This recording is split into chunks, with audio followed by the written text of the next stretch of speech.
Trump just got some help in his fight against the British and the BBC this week.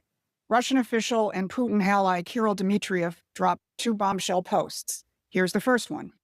Many more people have become awake after revelations of the BBC's doctoring of Trump's speech. And here's the second one.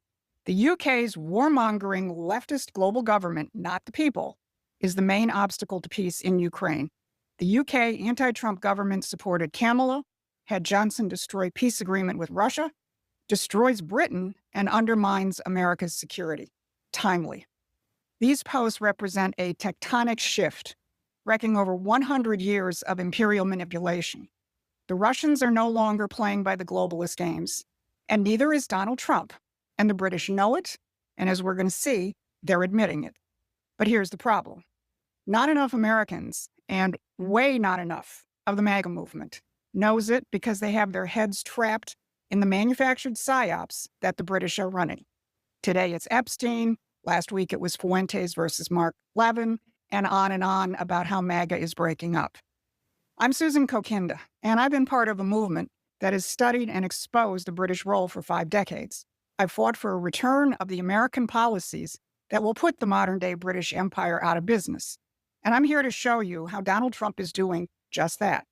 But before I start, please hit the like and subscribe buttons so that we can expand our reach on YouTube. So what we're going to do today is first look at a tell-all London Guardian article, which shows that the British know the jig is up. Second, I'm going to look at one of Trump's most important speeches, which shows that he knows who the enemy is. And third, how his economic revolution can end the globalist control once and for all. So let's start with the Guardian article. Now, the Guardian is probably the most anti-Trump publication in the world, and I know that's saying a lot. This was an article that was published on Sunday by longtime British operators in the Guardian who cover Russia. One of those authors, Piotr Sauer, has a very interesting lineage because his father, Dirk Sauer, was a journalist who moved to Russia right after the Berlin Wall fell in 1989 and then set up the Moscow Times and another publication, which was a joint venture of the Wall Street Journal and the Financial Times.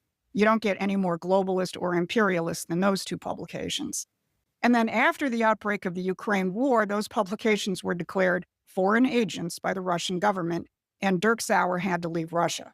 So this Guardian piece is not just a knockoff article, because the Sauers are obviously globalist insiders.